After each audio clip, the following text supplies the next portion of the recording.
You're live. Well, good day, good afternoon, good evening, good morning for some. Bienvenidos. I'm Sandy Yannone, your host of Cultivating Voices Live Poetry. We are careening through September, and today on our program is our wild card live open mic.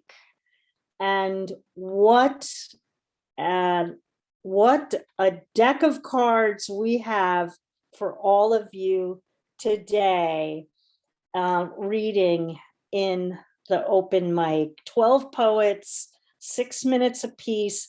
You'll be hearing poets from the UK, Scotland, Ireland, Australia, and parts of the United States. What a wonderful, wonderful wild card we've assembled for you today.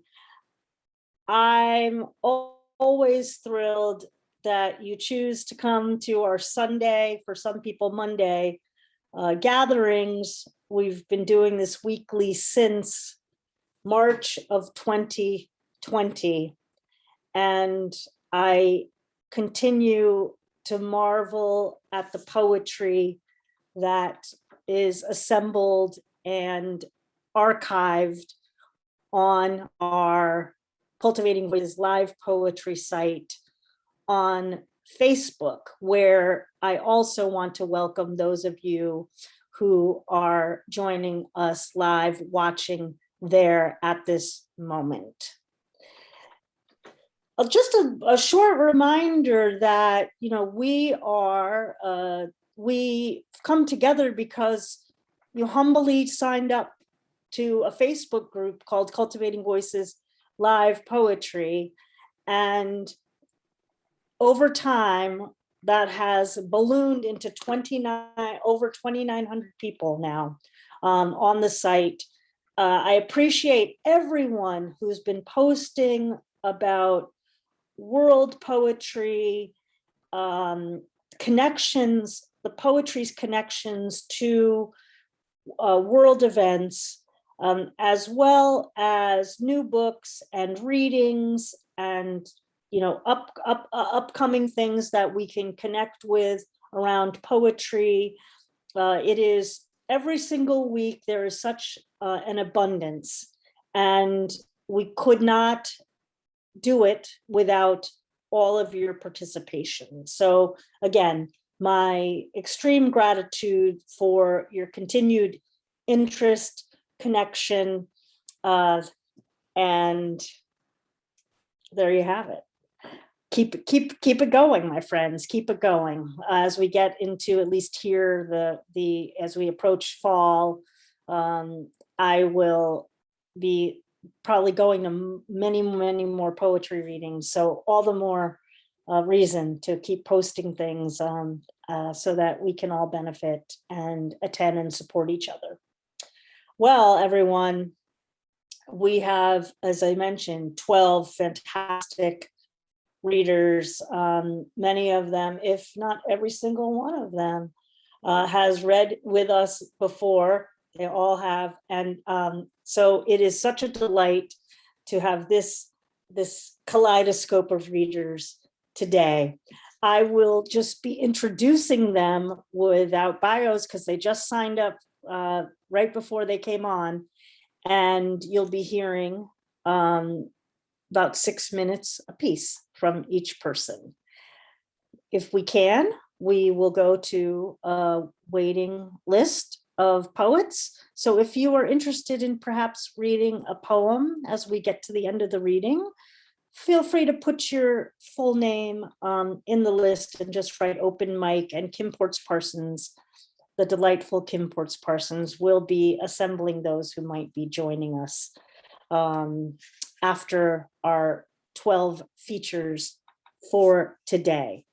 Well, first up, joining us from Sussex, I'm so glad that Pratibha Castle is able to be with us today, and following her will be Martina McGowan. Take it away, Pratibha, and welcome. Thank you, Sandy. Yes, lovely to be here.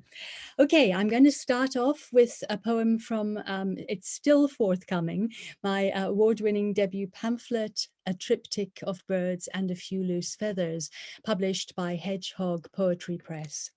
And this is inspired by my Irish heritage. It's called Wild Lass of Kells. She shuffles on the curb outside O'Shaughnessy's, corner of Kelly and Dunlevan Road.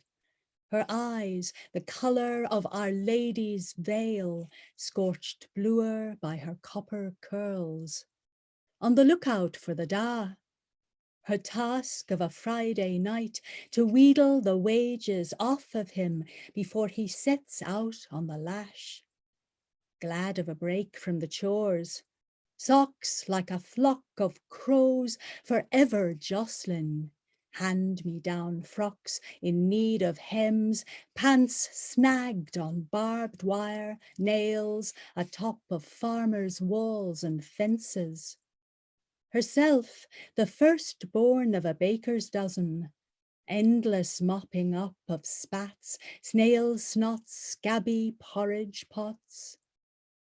Licks of laughter, yellow light, sidle out the gaping door into the night, let out by culchies on their shuffle to the bar. Egypts with purple slurs for eyes. Glances tossed her way, collection plate clink of small change at Sunday Mass.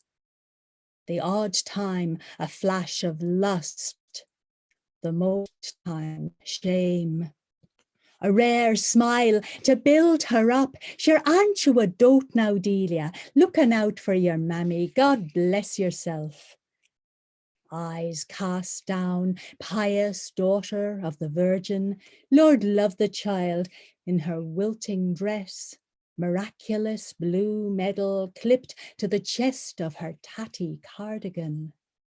An occasion of sin, to be sure, Slovenes might take advantage of. Till she glances up, that glare, brazen as hell's fires, from the child of Mary of the scry eye, seventh daughter of a seventh son, flame hex of a wild blood tinker. Skipping off home to a last scald of the pot, wedge of soda farl thick with dripping. Her pocket is a clatter of coins, only the lighter by a bleary-eyed pint.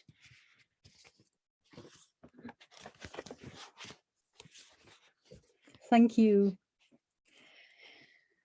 The second one, it was also first inspired by something from my childhood, a fair that we visited when my mother and I went back to visit the cousins, also in Kells actually, but then it also morphed into something later on in my life.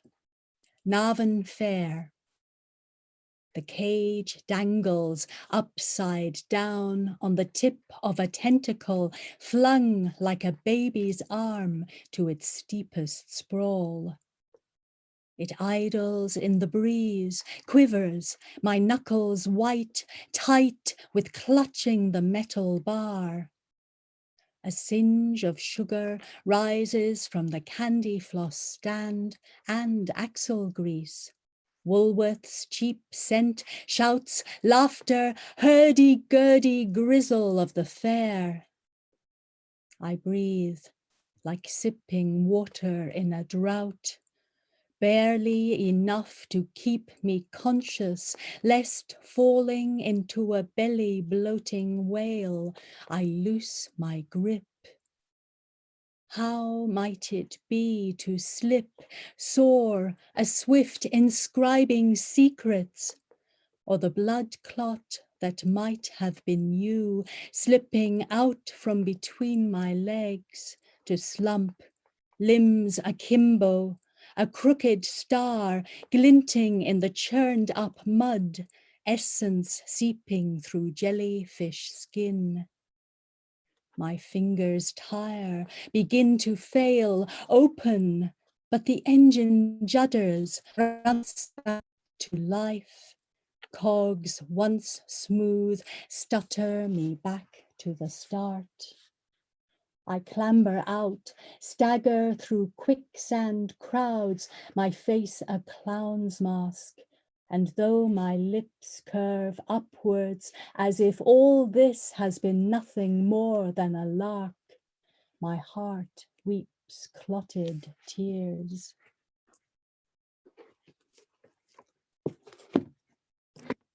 Thank you. Sandy, I don't know if there's time for another short one or if that's my 6 minutes. Let's do a little short one. Why not? I'm never one to turn down a poem, as everybody knows. So this one is called Forest Eulogy. It's in memory of my mother. I choose a druid oak to oversee your journey, rest my back into its gravelled spine, sense its heartbeat syncopate with mine. A winter past we savoured wine, sparkled to rubies by adder tongue flickers in the grate, crackling bark, guzzling. The relics, bone chips of log and ash, silky as the apple blossom talc you loved. Next day, you watched me fork the log's dregs beneath your favourite David Austin. Your last choice, patience, you rest now beside the grate in a copper urn. Dawn sweeps away the night as I gather ash and chips in a shovel arthritic with rust. Cradle your pot, pad a Gretel trail of golden dapple to your guardian tree. Sprinkle ash about its knuckly roots, lift my head to the echo in a blackbird's eulogy of your song. Thank you so much, Pratibha Castle. And again, the upcoming pamphlet is a triptych of birds and the sonics of the poetry just never cease to amaze me. Thank you for joining us. Well, next is Martina McGowan joining us. And Martina's latest is I Am the Rage. And you've heard, of course, Martina read here a number of times as well. Welcome and thank you. And following Martina will be Bill Nevins. Thank you, Sandy. I'm going to read 2 poems, so it'll be a little bit short. We watch as lives are taken daily, not lost, because someone feels they have the right. Massaged language, making it palatable, easy on the ear, on the tongue, easy to swallow. But timeless and invisible manacles bind us in complexities that will not allow us to protect and serve everyone. Reclassifying and codifying our discourse on the merit of race, covered by a threadbare cloak of inequity, forsaking inquiry for greed and vanity. Is it preordained some lives are important while others are merely fodder for bullets, for senseless wars, or for exploitation? Lives lost, not carelessly misplaced or dropped like lint dislodged from the back pocket of your favorite jeans on wash day. Life stolen from another human being. Original sin, never far from us, our hearts the first weapons of destruction. Burdened with apathetic judgments and minimal wage evaluations, stamped with early sell-by dates at birth on abominated lives, especially for those who do not look like, or talk like, or act like, or smell like us, or for no other reason than those lives simply do not matter to us.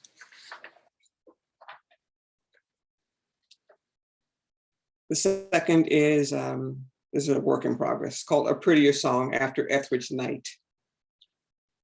You ask for prettier songs, brighter rhymes, fair and lighter melodies.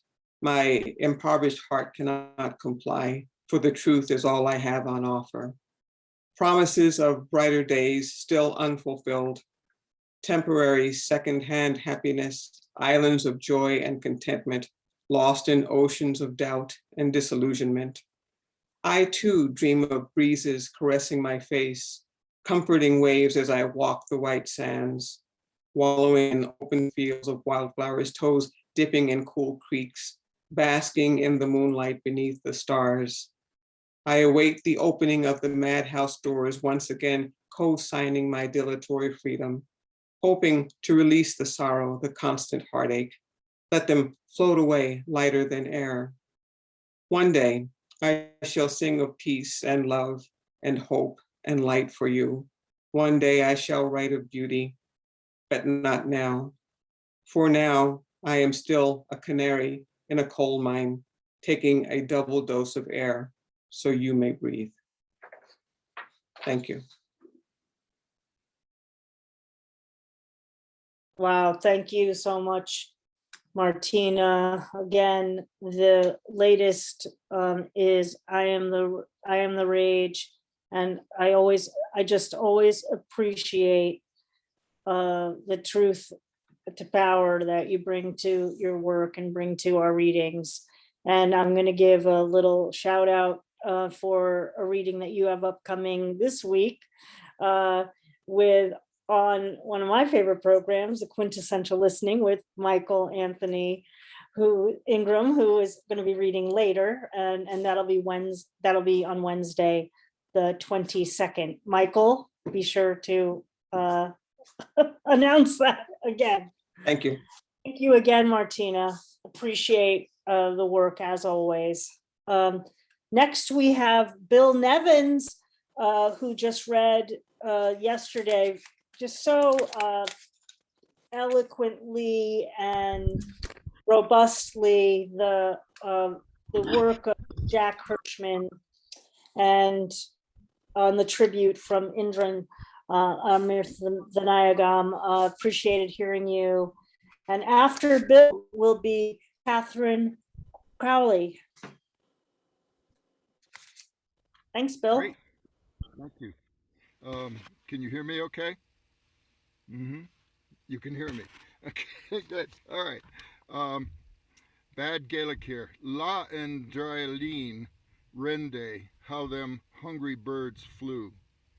Even St. Stephen might have had to admit life can be pointless and transient, as must it be for them treacherous wrens or those too patient island folk. Yet we should act as if existence has beautiful aspects, could be beautiful itself, like a robin's call or a quick, clean death, if it existed at all. Like, for instance, the cries of laughing gulls on Bikini Atoll. Olympia. Olympia in Spanish tradition is a healing ceremony. Burque is the common name for the town I live in most of the time, Albuquerque, and La Hora is an unpleasant and unkind name for the popo, the police, the peelers. Limpia, Burque days, cleansing the memories of peeling chiles, stringing ristras, celebrating the iguana and Santana. I wend this road many years on, whistling a bacho gypsy over the hill, knowing that there may be no fond Spanish goodbye song. As Stephen Delis remarked in Ulysses, we walk through ourselves, but always meeting ourselves. And I remember those tears, those laughs, Dios míos, those South.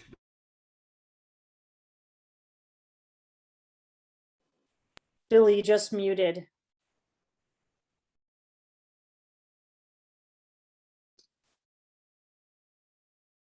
He's frozen. All right. Well, Bill, I don't know if you can hear me. We will we'll come back and try to get back to you and see if you pick up your signal. Sorry to have that happen in the middle of the poem.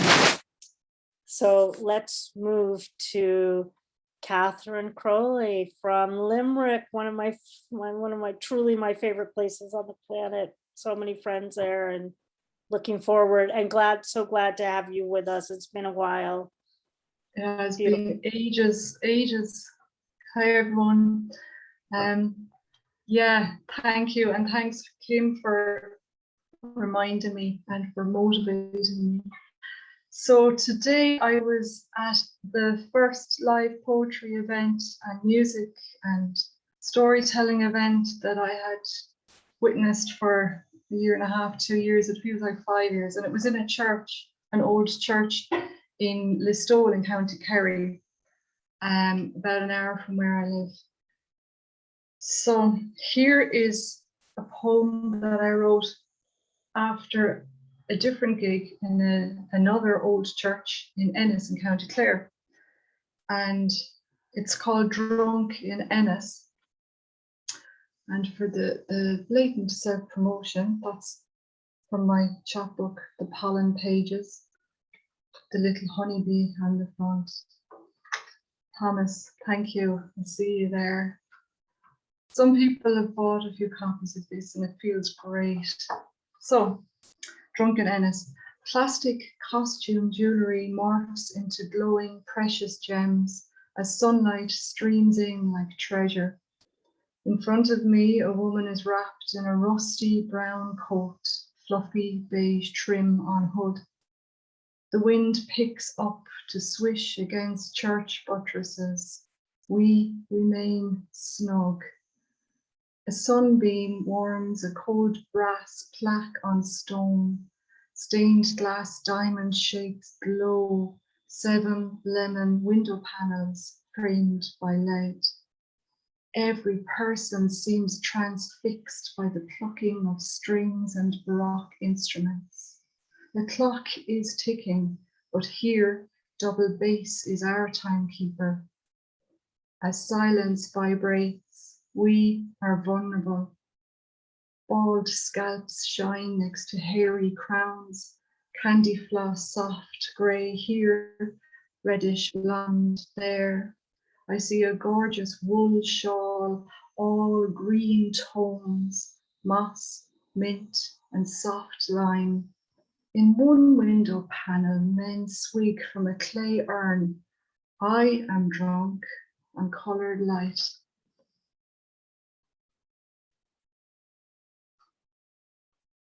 And the second one I have for you this evening was written during lockdown in the depths of winter,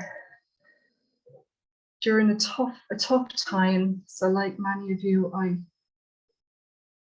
put the darkness to the page. This is called Masquerading as Rocks. When all the world became still, like a dog sick with mange, scratching a zillion fleas, Houdini trained and unreachable, your teeth chattered in the sun. When nothing could warm you up, your hopes became crocodiles that clamped the flesh of your dreams in their jaws, until they tumbled from pylons to plunge into the river, and you, being way beyond shock, were the only one who could see them. Their eyes and ears faced the sky. They mirrored your own inertia, masquerading as rocks. While I was on the hill planting seeds, sunflowers among buttercups. You thought that nobody saw you and no one even cared. But then at sunset, the thrush sang and something in you stirred after eons of being locked in. The heat spread through your body like delicate climbing tendrils, and when the fire sun melted at the liquid edge of night, the crocs opened their mouths. Your dreams became fireflies. and human peace. So keep inhaling the future and know that the flying sparks won't always perform acrobatics. We're fading just like stars, swaying in the breeze like flowers. You fell down. You're alive. I see you.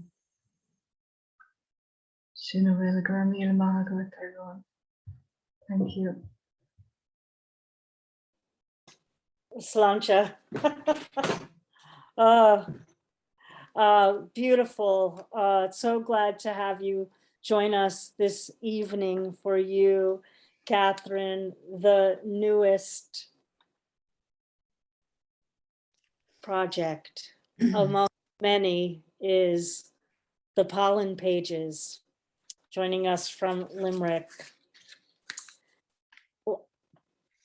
Again, folks, look at the chat. Just, you're getting the gratitude here. And I'm sure you're getting the gratitude also live on Facebook for those of you watching us on Facebook Live. So be sure to check out comments there as well. And welcome to our members joining us from Facebook. Next, we have Rosaline Callaghan. Welcome. So good to have you with us this evening. Oh, lovely. It's an absolute delight to be here. It's always absolutely marvelous. So it's thrilling. Thank you very, very much. This evening, if I can share with you 13 haikus. So none of them are titled. So I'll just start. 2 haikus for the month that's in it in the US. 7 syllables. American 11, Herald the Horseman. May their names stand blessed. What is the price of mercy? Only everything. And then I have 6 haikus with liberties, observations on disintegration, also known as the aging process. So here we go. Gravity's no friend, pulls my tits on downwards bent, nipples carpet burned. This getting old lark, mouth has dentures, vagina still has all her teeth. Ads press to coerce a turkey neck solution. Christmas is coming. Age grows darker spots. There's a cure for that, all right. Eat your creams, good girl. Vaginal dryness, WD-40 works, industrial strength. Do not bring flowers. Drape my casket in red hats with feathers bright black.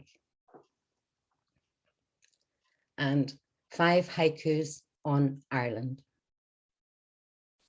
They built a turf hut, shelter from Atlantic squalls after eviction. 4,000 Queen's ships replete crossed the Irish Sea, Black 47. Short back and no sides, haute couture garlands her crown, feathers, plume, hot tar. Irish pig he spits, an armed boy in soldier's garb hogs civilian streets. The crouched priest waves high, a bleeding white handkerchief. Don't shoot, please don't shoot. Thank you for listening.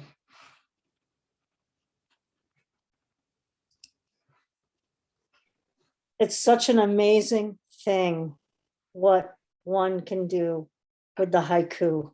I always just, marvel at that, and particularly the linked haiku. And thank you particularly, last week we didn't, our reading fell on the 12th, so we didn't really have a 20th anniversary 9/11 reading, but I was in a conversation last night with some friends and still talking about watching documentaries and things of that nature, because truly had a worldwide imprint, as most things in the world should, and don't often. But I so appreciate you bringing that to the reading today. Thank you, Rosaline. And next we have Cait O'Neill McCullagh. I'm so happy to have you return as well. It's beautiful to have you with us. Following Cait will be Phil Lynch. What a beautiful abundance this evening from across the pond. Thank you, Sandy. So I'm just going to read one poem this evening. This poem is called Jack Kerouac's Orange, an Origin Myth. Your mind makes out the orange by seeing it, hearing it, touching it, smelling it, tasting it, and thinking about it.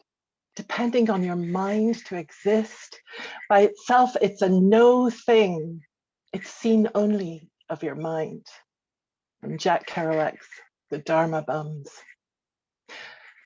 Like Jack Kerouac's orange, I am awake for you, baby. Baby, taste this flesh. Smell me, smell the myth of limonene. This orange wants to be seen. See me, hear me, touch me, make me become. Make me a something, baby. Baby, don't you feel the want to feel how it is to be empty, and awake and a no thing, nothing except of your mind. Spilled out like a squeezed sea squeezed from an orange, a sodden orange from a Spanish ship, shipwrecked and empty and a no thing.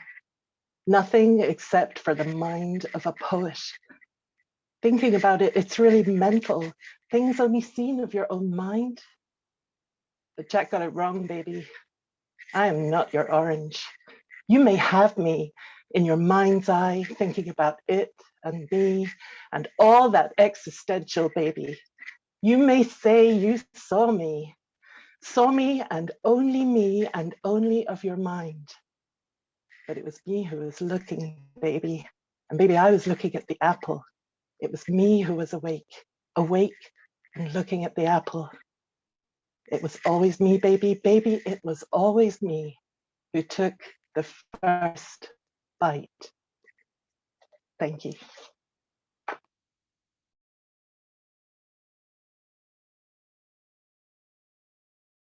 This is truly a wild, wild open mic today, tonight.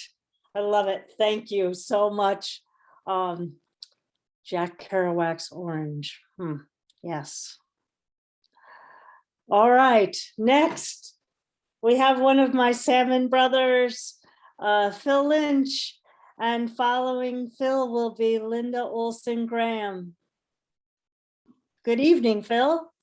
Good evening, Sandy, and everyone. Really enjoying it so far. Now, I have plucked a handful of fairly short pieces here ran at fairly short notice, so let's see how it goes. Start with this very short one, which is called Kindling.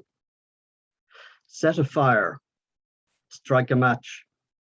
When it catches, fan the flames, let it burn, spread the ashes, gather twigs, start again.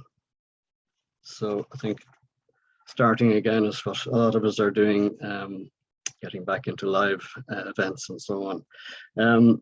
But this is starting back in my childhood.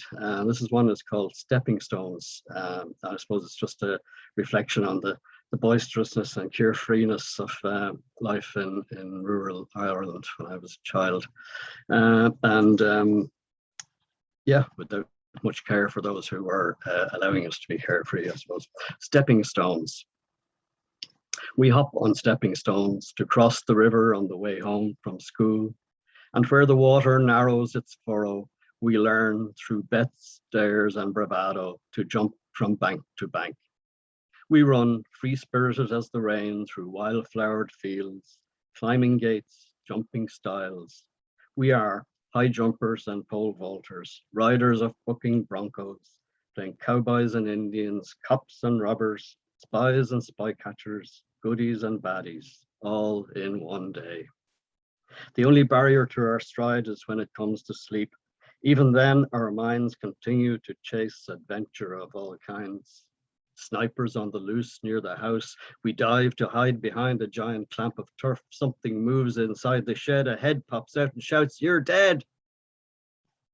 When light creeps back to tap the glass, we crank up our boisterous engines and mingle with the whir and rattle of machines at work, the beat of barking dogs, and all the other moving parts of life being lightly lived, oblivious of the burden weighing on the ones who make it hum. I'm going to do one from my collection, In a Changing Light, salmon production, as Sandy mentioned. This is called Fear Flying. A lone bird flies diagonally northeastwards across the evening sky as the pink peppered afterglow of a hot sunset begins to fade, and the northeast sky is darker than the other side. Not a breeze to disturb the full-leafed trees. The bird is flying hard, wings flapping madly, threading the air for dear life, for fear of being left adrift in the fading light, cut loose in the dark. Thank you. And I suppose this is a bit about fear flying as well. It's when I was a child as well, we lived near a lake which was full of bog holes. People understand what bog holes are, very deep holes full of water. And my father instilled a fear of water, of water in us. We were allowed up to our maybe knees in the water, but no further because of the fear of drowning. So it took me a long time to get over that. It's called learning to swim. After a hot, dusty day in the hayfield, we would go for a dip in the lake. Never a swim. Full of bog holes, my father warned. Strong men had drowned there. Men with heroic deeds to their names could not be saved. Fear fully formed, stuck in the shallows for decades, it took a sizzling Greek islands holiday and the lure of the welcoming Aegean to spur me on. Back in Dublin, determined to be brave, I misjudged a grab for the side and went under at the deep end, nearly drowning in my panic to survive. It was this mishap that gave me the final push and the courage to believe I could dive into the deep with nothing but the water for support and keep going. When I drift back to that bog-holed lake, I wonder if I have ever fully let go. Finish with two short ones. So this one is called Whistler. Whistler spends his days sifting sand through his hands, sometimes by the sea, sometimes on the land. When I asked him why, he said it comforts him to know there is more sand than he has time. And finally, another one from In a Changing Light. This is a love poem, a love sonnet. The subject is love itself and encounters one might have with it along the way, and it's called Encounters. I might have met you once while on the road, but how was I to know you would be there? No map to guide, no picture to compare. So why would I have stopped or even slowed? And yet, if you had signaled me your code, I would have shyly shuffled, unaware that you and I could have so much to share. I'd still to learn what nature had bestowed. But later when we met, I knew you well, although I least expected you to be so blissful, yet so able to confound. Instead of catching me when first I fell, you put me in a boat that's still at sea, in search of shores which never may be found. Thank you very much. Thank you so much, Phil Lynch. And just you know, your collection, In a Changing Light, was the very first salmon poetry book that I added to my collection. Yeah, so always glad to have the poems come off the page from there, with the fond memory of buying that book before I would have a connection to salmon. Thank you so much for joining us, and also reminding me of kind of my own struggles with learning to swim as well. I'm thinking about starting over. Well, next we go to a place, and a poet surrounded by water on Cape Cod. Our fabulous dear friend Linda Ohlson Graham, and following Linda will be, where is my list? I'm sorry, Linda, go ahead and I'll get my act together. All right, Sandy. Brandon will be following Linda. Well, There you go. it's lovely to be with everyone.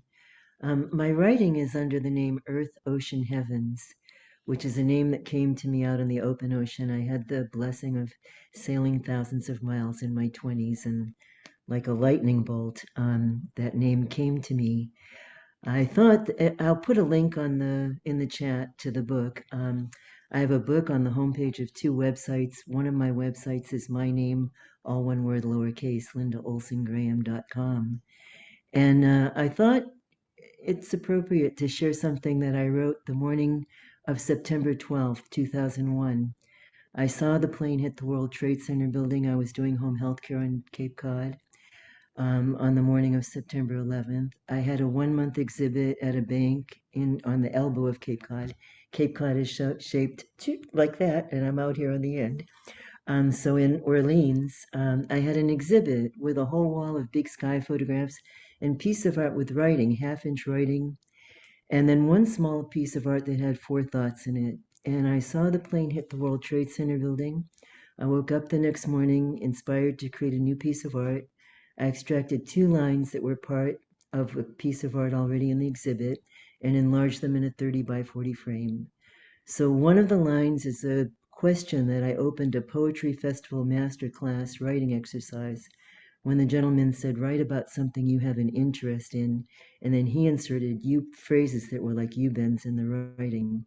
So I opened the exercise with this question: has the time arrived when humanity is able to digest the remarkable reality of just how simple it could be to shift the Earth's vibration?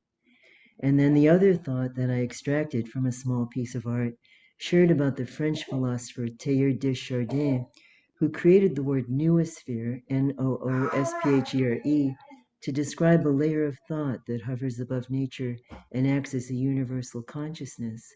It's what people think of as the one mind or the collective consciousness. Chardin actually felt that our thoughts go up to an energy field that surrounds the planet and that they're reflected back.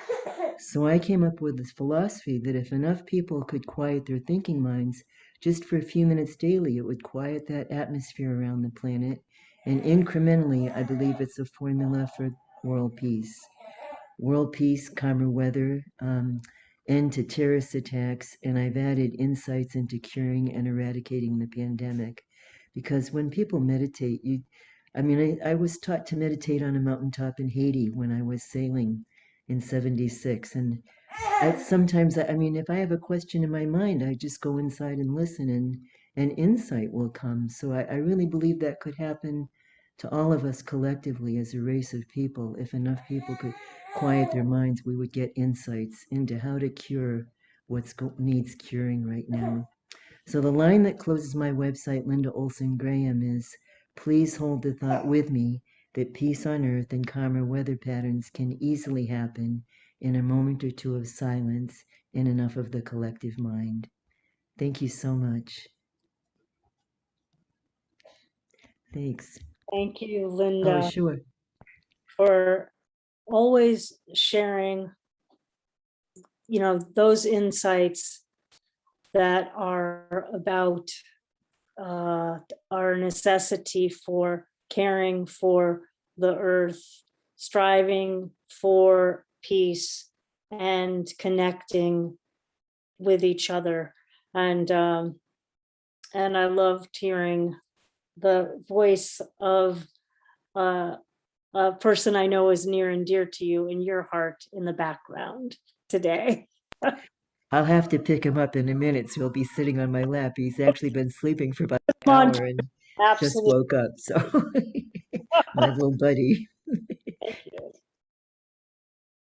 Well, the open mic just brings, so many things unexpected to our consciousness through all of your consciousness. And next we go from the Cape all across the continental US over to San Francisco Bay, another of my favorite places, and one of my dear sisters, Carolyn Tipton. Hello. Hi, Sandy. Thank you, Sandy and Don and Kim, and hello, everybody. I wanted to start with a poem from my newest book, from Salmon Poetry, again, Jessie Lendony, the poet of Poet Laval. I wrote this poem one April when I was in Vermont, and being a native Californian, I was just astonished to see that the whole world seemed to be melting. In Vermont, it is melting season here, April, and suddenly the still landscape is loud with voices, not just those of the birds newly returned, but water voices. Everywhere the sun is melting ice and snow, and rivulet streams, waterfalls are pouring, coursing, rushing down the mountainside. Listen, what was mute as cloud now sings the jostling songs of glass. It is a tale where white buffalo dissolves into a chant of rain. But what if this transformation, silent, solid, white into voice transparency, took over the whole countryside? What if the birches too should melt and begin ringing out like bells?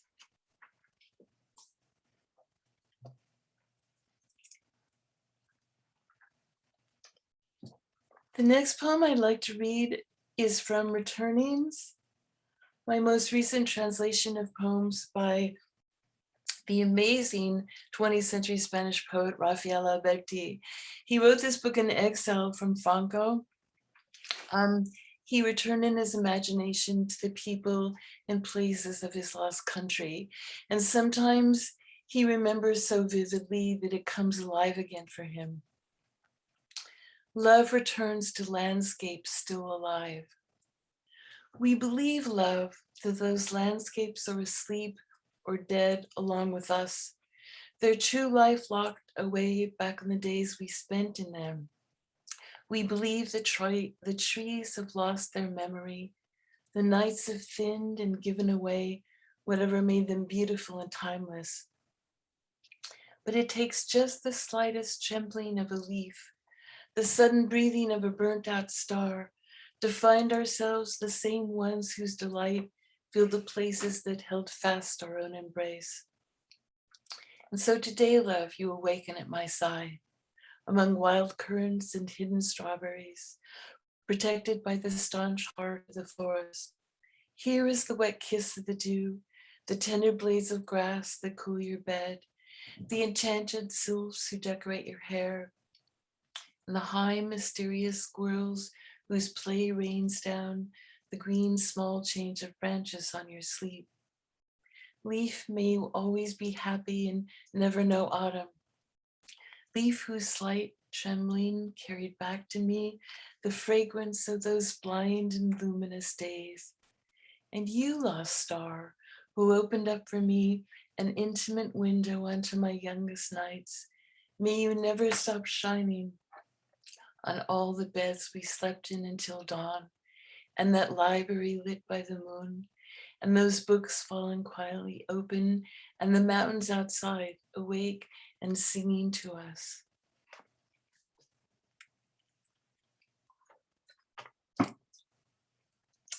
This another take on love, a new poem thinking of the Greek myth of Daphne. Daphne, at the moment when that girl became a tree, mythic Daphne fleeing the god's sexual intentions, running, praying to escape Apollo's hands, she must have been surprised to see her fingers turn to leaves. She must have felt relief to have avoided rape. Then maybe a different relief to begin to feel rooted, solid, her heart shedding emotion, turning to smooth wood, not subject now to fear or anger, jealousy, resentment, or desire, no longer shaken by love, no longer caring either about the god's attention or the inattention of the boys she yearned for in the town. Beginning to feel just what a laurel feels, the sun, the wind. But I wonder if she ever felt an atavistic trace of emotion. If when the wind tossed her upper branches or the birds fluttered in her leaves, she had a sensation akin to missing the heart's ferment. But then the agitation passed like the passing of a cloud, and she was left serene. For my last poem, this is a current poem featuring bells like the first poem. Here I'm thinking of Pete Seeger's song, The Bells of Rhymney. It's a song about the mining disasters of Wales, and in it, the bells sing colors and sing emotions. Hearing the bells of Rhymney. In the bells of Rhymney, the bells of each town toll a different color, and some peal different emotions. Merthyr's bells are brown, and Rhymney's are sad. Some ask questions. Who killed the miners? This song of the mining disasters of Wales is stuck in my mind because of the bells. What if we really did have bells that could articulate communal feelings or even initiate them? It's the black bells of grief you've all been hearing, the red bells of alarm. But what if the bells sensed or could help bring about a change? We seen a new scene. Could they lift us from our gray habit of sadness if they suddenly began to ring out green? Thank you.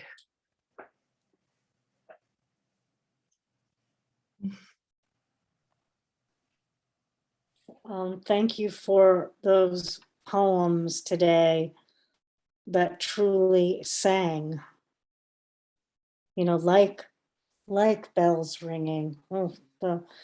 And of course, a reminder of your deep affinity and affection for Raphael Alberti, whom you brought to us for the first time when you read on our translations reading.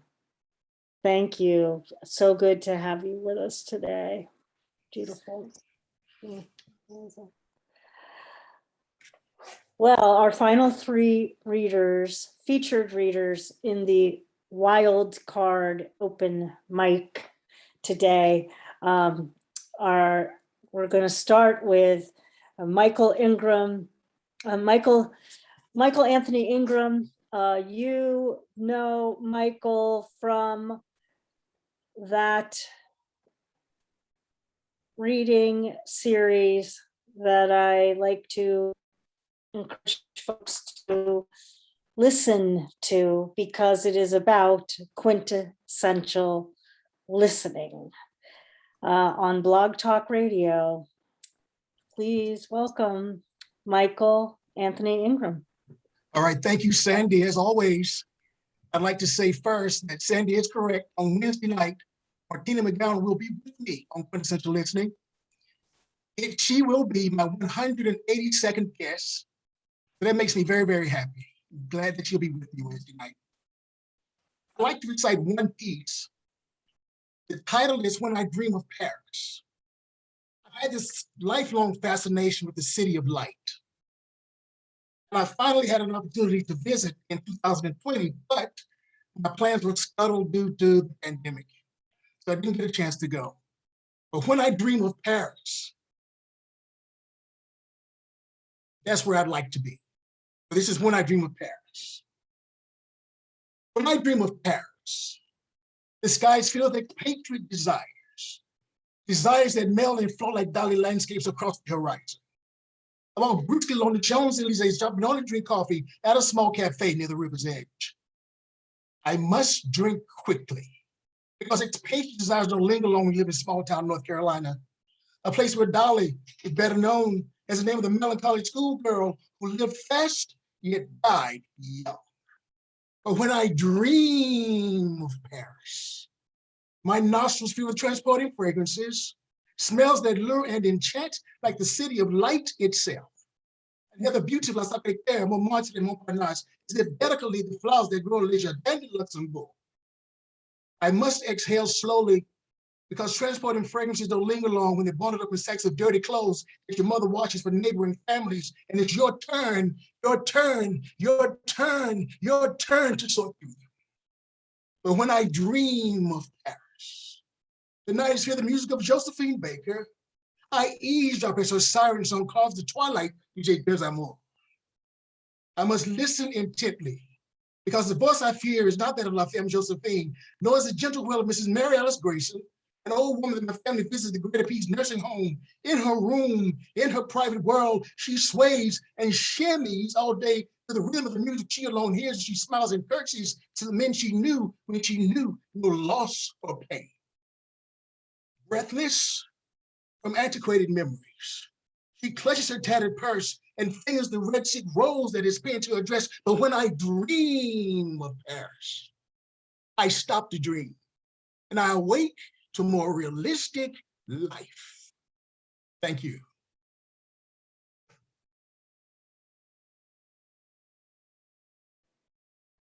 Now that is quintessential listening for my ears. That poem, When I Dream of Paris. You'll get there, my friend. You'll get there. You will get there. You will get there. No doubt. No doubt. And don't forget to join on Wednesday.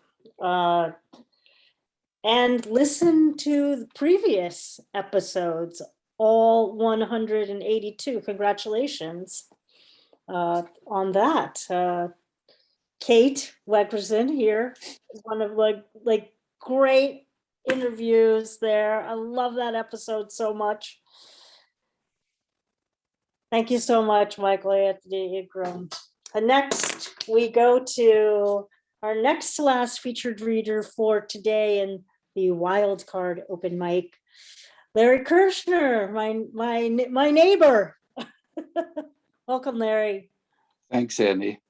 Last week, Grace Cavalieri read a poem, The Picnic by the Ocean, in which she mentioned octopuses with 3 hearts. And it intrigued me, and this came about. Hearts. The giant Pacific octopus has 3 hearts, 9 brains, and royal blue blood. Common earthworms have 5 hearts. Slime-producing hagfish have 4 hearts. Cockroaches manage with 13 hearts, while men with no hearts to offer you threaten to set nuclear fire to the earth and the sky. The light will not be cold. The final sigh will be articulate. So further in the week, I heard an interview that Grace did with Sandy. And Sandy mentioned in discussing her book, a line, the boat broke in 2 like a stereotypical heart, which connected up with Grace in that way. And this poem I've written for Sandy, and I've been working on it for a while, and I'm still not convinced it's totally done, but we'll see. 4 days into the journey with an epigraph. 1 week later, those face down in the icy fields wait for another kind of rescue. Sandra Yannone, Boats for Women. In the early hours of April 15, 1912, 370 miles south of Newfoundland, air temperature 39 degrees Fahrenheit, gray cold sea 45 degrees Fahrenheit. Captain Smith said, "Full speed ahead," on the clear, moonless, star-studded night, knowing there was ice in the area, but sure that the three sailors on lookout in the dark would spot any floating danger in time. Having previously worked together on cargo ships traveling between China and Europe, Ah Lam, Fang Lang, Len Lam, Chang Fu, Chang Chip, Ling He, Li Bing, Li Ling, 8 Chinese friends boarded together, listed on the same ticket at Southampton on the British steamship's first transatlantic voyage, crammed into the dark, third-class windowless cabin in the bow of the unsinkable ship. The broken ship headed 12,600 feet straight down, 10 minutes to reach a dark resting place with its crushing 3,000 atmospheres of pressure. Those passengers left in the sinking ship were surely dead after the first cold 500 feet. Len Lam and Li Ling were greeted by Yu Kuang, Chinese god of the oceans, riding on 2 dragons. But 5 of the others made it to lifeboats after apparently not understanding instructions to stay in their rooms until told to come out. In a scene later portrayed by Leonardo DiCaprio, 17-year-old Fang Lang was found by flashlight hanging on a floating wooden door on the rescuers' last sweep in the frigid waters, with bodies face down, bobbing as ice cubes. Marking the end of open borders, the US Page Act of 1875 barred immigration of Chinese women. All but Li Bing were single in this group of the 8 sailors who were on their way to Cuba to work. While most of the survivors were feted on their eventual arrival in New York City, the 7 Chinese survivors were met with strong anti-Chinese sentiment, falsely accused of saving their own lives ahead of women and children by hiding in the lifeboats.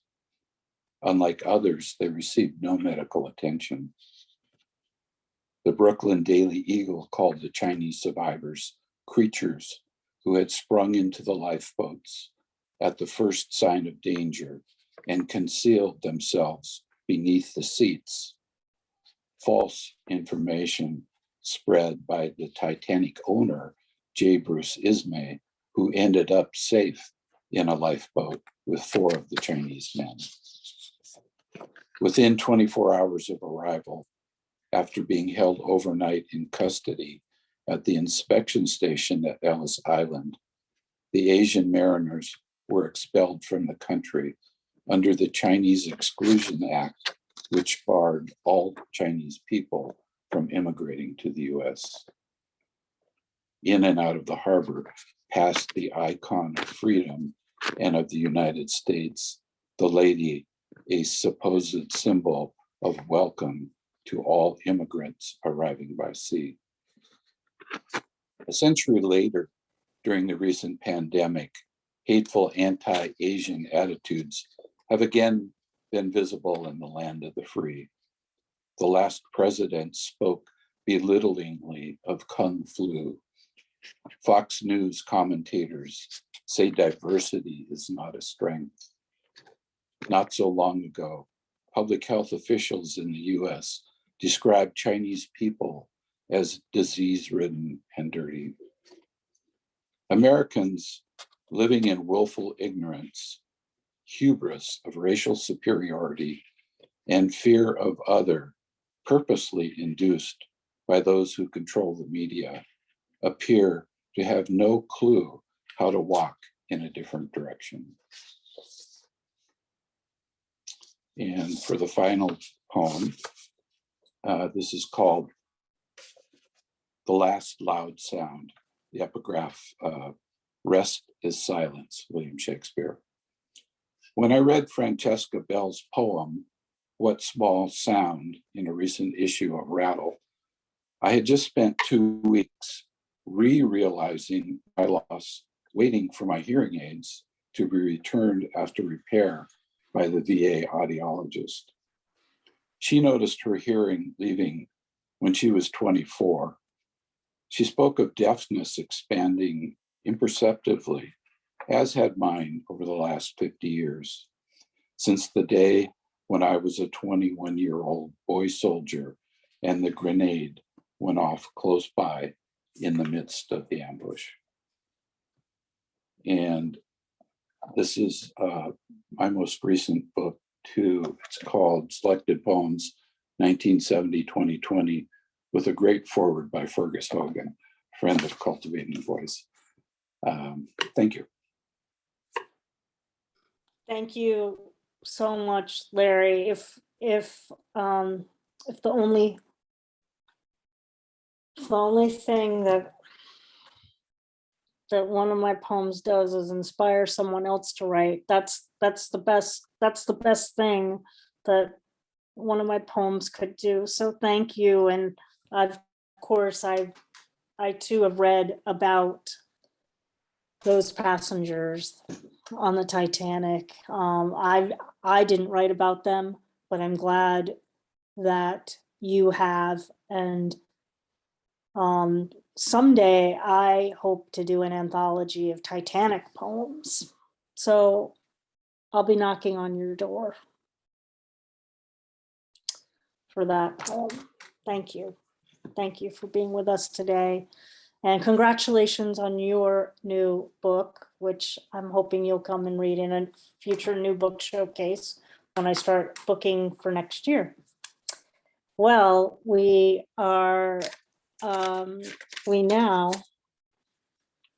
have our final reader for the wild card open mic, and I think we're going to have some time for a few last poems after. I'm so thrilled to hear the poetry this morning for him, but evening and afternoon for most of us. Welcome and thank you for joining us, Michael Mick Mezza. Thank you. Hello. Hello. This one's called This Land, where the mountain meets the seas, where you'll find the coral key. From the tropics to the snows, where the mountain ranges grow, where the dunes in the desert shapes a landscape of no man's land. This land is you and me. Where the red soul is a rock sitting in the center, shaped by the weather, where the dreaming will be. Where the rivers run dry and the fires burn rampantly, this land regenerates in you and me. Our island is a home to a fauna that carries its own, from the tropics to the stunted gum trees. On arid soil and muddy paddocks and meadows, the land we share where they are free. From north to south and east to west, a varied landscape. Held in our bequest, we will maintain its soul, culture and liberty. This land is our democracy. I love this land that has adopted me, its wide diaspora and its hospitality, where we bear the future progeny to this land that has embraced me, this land that welcomed me. Breaks your heart learning about its history. Can we reconcile with the past, reshape a new destiny? This land has a future I see. And from the Gulf of Carpentaria to the roaring 40s, the atolls to the Great Barrier Reef, one that's so unique, protected by the ocean, its wonderful beast. This land has many stories and festivities, and I'll sing a song and dance to this joyful corroboree, to this never, never I call home, surrounded by the sea, and with feet planted in red soil that nourishes me. This land is sacred to me. And this one is called The Parade. All right, I caught up with an old flame, Margarita, on Father's Day. I knew her as Rita. We had sex on the beach the old-fashioned way. At dusk, we watched the Kahlua sunset shading the starry night. Ended up sleeping on her butterfly knee, and she nudged me up in the morning with a Sicilian kiss. Picked myself up with an eggnog for breakfast, and we caught the train to Manhattan. I was surprised to see some St. Patrick's Day parade, and there was a green hornet and Martini in a hot mist tethering the Moscow mule, the scheming white Russian they captured. Next came the French Connection, grooving and doing the splits while Sidecar overtook them in this cosmopolitan city. Vespa rode through doing a mono hops and slid on an oil slick. Everyone cheered and laughed, and so did I. Respectable Bill Collins on the loudspeaker said that Alice in Wonderland had disappeared down the drain. The fans booed and hissed and calmed down when three wise men walked past. Then a cannonball was fired, and there was an extremely loud noise, followed by an Irish car bomb. Reckless and frantic, I escaped with Rita from the fireball that spoiled the show. After running away, we ran into Bloody Mary. Trying to give her first aid, she jumped up and kissed me. Oh, having seen that Rita had trying to give her the first aid, she jumped up and kissed me. Having seen that Rita had a nervous breakdown. Every dog has its day, and I'm having one too. Relaxed, I pushed her away and told her she was a dark and stormy person. Meanwhile, Rita was pointing to El Diablo poster saying the Lord's Prayer. I pulled her away. We ran to the metro, headed back to the B&B, and you better believe me, she was the best Latin lover. Now I'm too scared to holiday there. And the acrostic line reads, I wake up with a hangover on Father's Day, and Father's Day was a couple of weeks ago. Have I got time for one more, or that's it? One more? All right. True blue fighting spirit. This is a bit of history. And behind me, you can watch the sunrise. Oh, well, 5 minutes ago it did. There's a fracture in a line, a breakout the troopers don't need. There's an Indian file campsite out towards Eureka Lead. There's a captain's call to arms where the First States building stands, assembled to assault the stockade and cut the flag from where it hangs. There's cumulus clouds up high, the licence fees are steep, and there's unlicensed miners frustrated by colonial greed. There's a charge to the barricade, an uprising fueled by anger. There's the horsemen of apocalypse spreading malcontent and danger. There's shots fired to and fro, and the ground's irrigated red. There's Fitzgerald drawing sword, cutting down a hand-stitched flag. There's a rebellion down the hill, and troopers dispensing law. That's for you, Sandy, calling me a trooper. Troopers dispensing law, and how many did Dr. Wheels heal for those fighting for a fair go? Now there's a repair in the line where the fine arts building stands. There's a large glass casing where the 8-pointer stars hang. There's a lot of years gone by, different stories being told, and there's books and souvenirs about Ballarat and its gold, and there's a Southern Cross swaying for cranes on construction site, and there's a true blue fighting spirit left in our culture to keep up a fair fight. And thank you very much.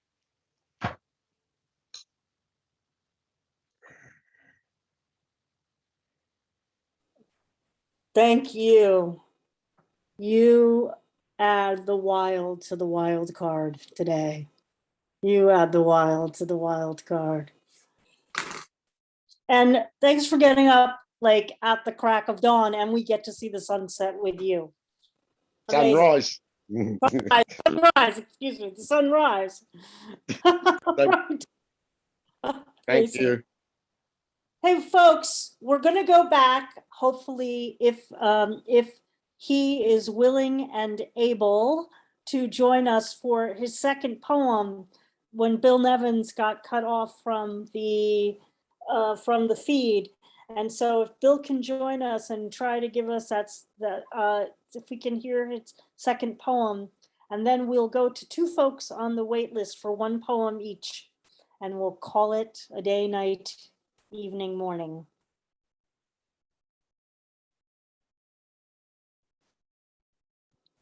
Bill, are you with us? I'll try. There you go. Yeah, I hear you.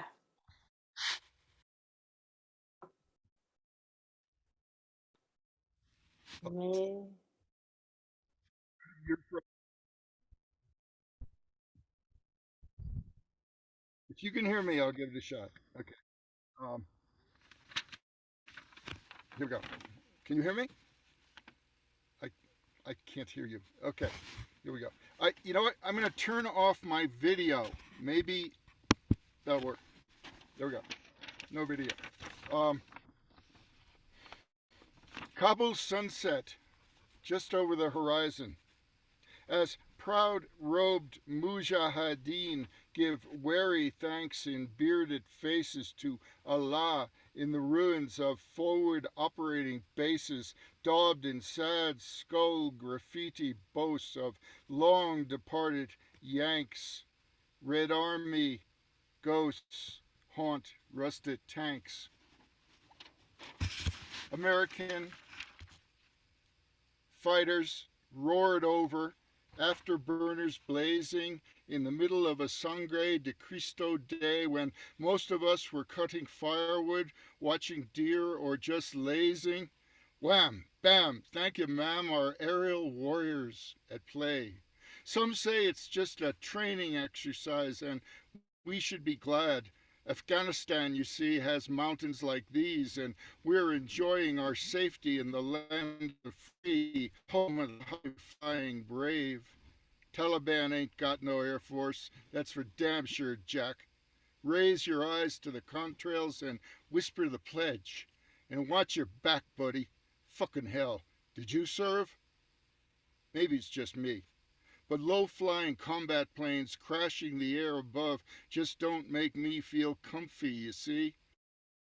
Too many kids have died, napalm white phosphorescent bombs, B-52s to Raptor drones, the glorious sonic blast of death, caskets draped in flags or charred bodies tossed in a ditch. Does it matter which? But hey, mate, enjoy your jingo pride. Shed some patriot tears, savor the boom, stick some cotton in both ears, crack a few beers, put a steak on the grill, and smell the burn. Well, that was a light one, so I'll read a serious one here. This one is called Siberia. It's spelled C-Y-B-E-R-I-A. Siberia. On joining the State Poetry Society for Yevdoshenko. Meetings every Tuesday, cold old pizza and Schlitz while they defined rhyme schemes. I got the shits. They cut my wrists, sucked real hard, and then they sent me a membership card. One of us now, lad, blood in, blood out. We love you, of that, there's no doubt. Dreamt the versifier Soviet caught me. Made me pay dues to spit out poetry, illegal, mescal, and Gorbachev's tattoo. I slept so well, I woke up an ice blue haiku. Can I do one more? Sure, why not? We're going to be good, I think, on time. Go right ahead. I'll do one more. I will do one that Sandy and some of you guys have already heard. I did it yesterday. It's Kerschner, a poem in 3 parts. Caro Jack in the morning of this new world. Don't mourn, organize. Jack Kerschner in the city lights stacks, declaiming his arcanes where Sharon Dubiago first introduced us years ago. Jack on the bus, riding to a reading, his red scarf wrapped, smiling with his satchel of poems under his arm. Jack singing in Russian to the good woman of specs who gave him a chocolate cake and a hug for his birthday. Jack at the Buddhist school, teaching the rich Naropa kids the manifesto, the greatest poem of all, as Allen's double rainbow graced that boulder sky.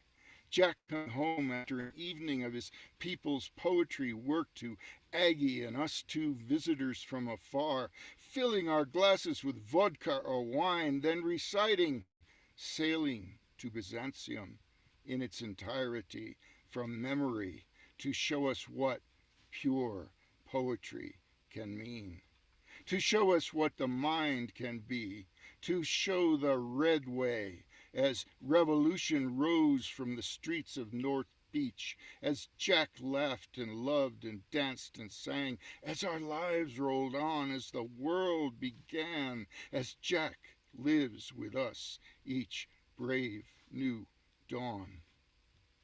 Part 2. Jack in the Long March. Most poets are like meteors slicing our sky. They flash as beautiful and then are gone in the blink of an eye into the endless dark. Most poets, even fine and lovely ones, will be forgotten in the long run. Most poets are not poets like Jack.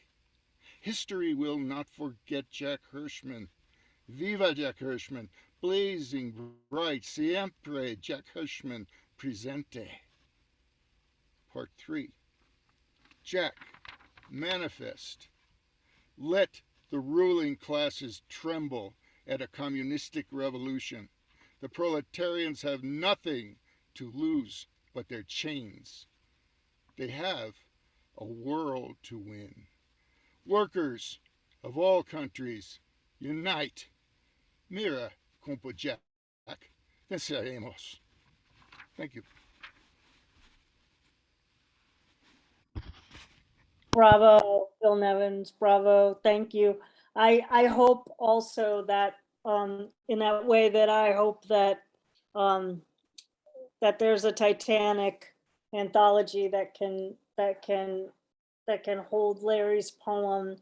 That I hope that there's a tribute anthology to Jack Hirschman, and that your poem will be the opening poem.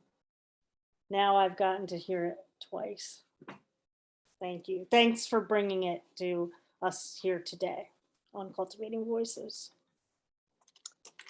Jack Hirschman was the former poet laureate, one of the former poet laureates of San Francisco, among many, many other things. For those of you who may not be familiar, look up his work and the work he did in his life. All right, thank you, Bill. We're gonna get the waiting list in, and we'll probably come in just a little over 90 minutes, which is what I was kind of hoping for. So we'll hear two more poems, one each from Max Vandersteen joining us from Alberta, and Cait Wegrzyn will close us out for today. Hi, Max. Hi, Sandy. Thanks for this opportunity. I appreciate following this profound group of poets that preceded me. So I wrote this poem a very short while ago, kind of continuing my focus on petrol poetics. Many of you know I'm a retired pipe fitter, and following up on that theme, as I said, this poem's called Conscripted. I am a conscript of the working class, reckoned to be undermined and only a collaborating operative, cannon fodder in a gory story of war bombarded by sly weaponry and brutish, perfidious maneuvers of a narrow oilfield oligarchy. Considered by the general public as an environmental enemy, working to produce dirty energy, and to petrochemical generals, just an expendable overpaid pawn. No escape from stress or PTSD. This no man's land is the reality. I am a soldier serving brotherhood, camouflaged in my greasy coveralls, coerced by conditions and submission to face combat in a hostile oil patch battleground of bitumen emplacements.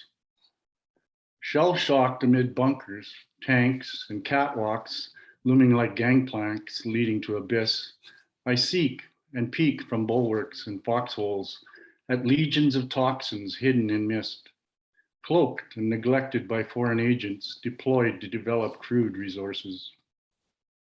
Shielded only by an allegiance sworn, our vows of words become strong as the sword, inspiring spirits of fire boldly born. I am a warrior working each day, so far away from comforts or pleasures, sweet smells of females, flowers, or fresh air, sweating to ease other people's pressures. I am a servant to the enterprise, immersed in septic workplace settlements, mobilized in booms of the black gold rush, toiling to unearth another's treasures.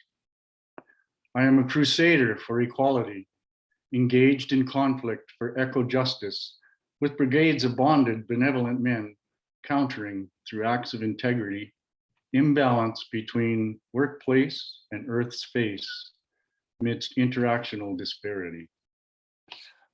Thank you for that. Thank you so much, Max. I like that you have, I think there is something powerful to this idea of petrol poetics, the cousin to eco-poetics. I think you're definitely onto something. Keep going. Thanks.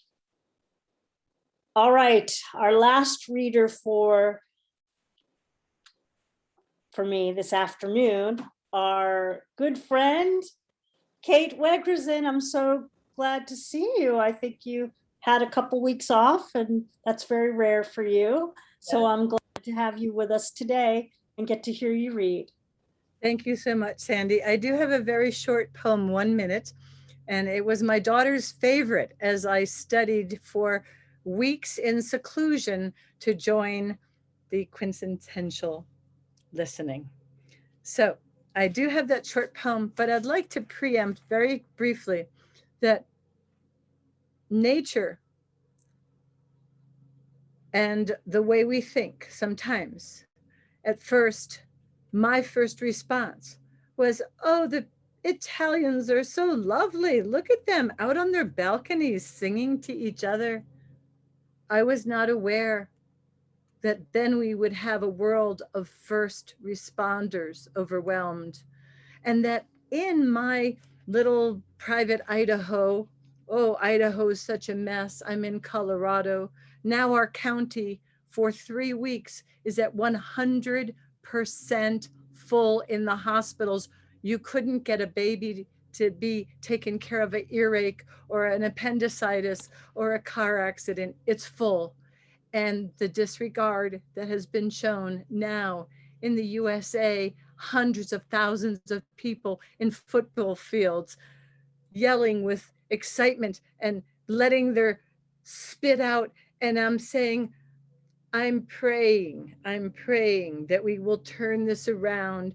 It's not a 12-month, it's over. Let's go do what we want. I stay in seclusion at my home, writing poetry, and thankful for cultivating voices, sharing the stories of the poets of the world, teaching me that it wasn't just a lovely song on a balcony. It was the first response to a 100-year plague. This is my little poem, my daughter's favorite. Fox and the soul of a woman. Lone fox in my yard, stopped in its tracks, listening. Thoughts spelled out in code, no interruption. Night fox and a woman's soul, each late for the dawn, watching the clouds sail, listening in silence. Snowflakes fall gently, dark sky stars ascend, heaven sent. How will I know you, long memory now? Fox listened to my thoughts, stopped again in its tracks, keen listening. I spelled out my code. There was no interruption. A lovely song rang out. Under night's fading moonlight, a fox and the soul of a woman await dawn. Long lasting, ancient echoes resound, weaving change for the best outcome in the round. Blessings to all.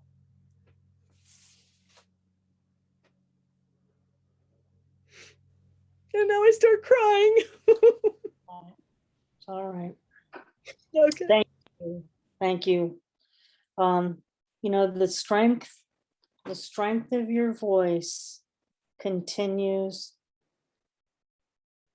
to grow over time. I've witnessed it. I'm very grateful to have it be shared with all of us. And I too share your horror at, before I came on today, I was reading about the hospitals here in my county, and we're at the highest levels we've ever been. You know, we started Cultivating Voices live poetry in response to things being shut down in the pandemic. And frankly, from where I'm sitting here, we're back to day one. We're right back to where we were in March 2020. Yes, there's vaccinations and all of that, but when the hospital rates and the death rates in my area are the highest they've ever been, we continue to need to be mindful, and we continue to be in the space that we were when we gathered for those very first readings. I'm grateful for everybody, and today's reading as a live open mic, a wild card live open mic, really harkens back to the formats that we had in those first months. And it was quite remarkable, the intersections of all of your voices today in what you consciously and unconsciously were connecting with each other. We didn't have a theme, and yet I felt there were many, many themes that were in concert with each other. Want to thank everyone for being here today on the Wildcard Live Open Mic. I will remind you whom we heard from today. We began at the top of the hour with Pratibha Castle, Martina McGowan, Bill Nevins, Kathryn Crowley, Rosaline Callaghan, Cait McCullagh, Phil Lynch, Linda Ohlson Graham, Carolyn Tipton, Michael Anthony Ingraham, Larry Kerschner, Michael Mick Mezza, and we got into our wait list right under the wire, Max Vandersteen, and closed out with the, I want to have the stellar Cait Wegrzyn. Thank you everyone for taking the time to bring your voices and words to our humble stage today. We're going to be joining you next week, of course, on Sunday with our last new books showcase of the month of September. And joining us will be Carolyn Wright, Marge Sizer, Jim Seelar, and Claire Kelly joining us from Canada. All will be well on Sunday when we come together. It is always, for me, the most calming and productive hour and a half that I spend. It's my respite from the things that all of you have spoken of. And yet we speak of those things together. Thank you, one and all. I wish everyone a as peaceful a week as you can muster here, here where you are. And a reminder, as I always say to you, that, truly, our humanity depends on our deep listening. And I'm very, very grateful for everyone who comes together on Sundays to practice, or Mondays, to practice deep listening through the art of poetry. Here on Cultivating Voices Live Poetry, there are many, many readings coming up this week. I encourage you to check them out on our Facebook page and beyond, and the other groups that you're in. It's just so many spectacular things available to us to support us through these times. A very, very good week to all. Take very good care. Take very good care of your beloveds. And of course, keep writing. Have a good week.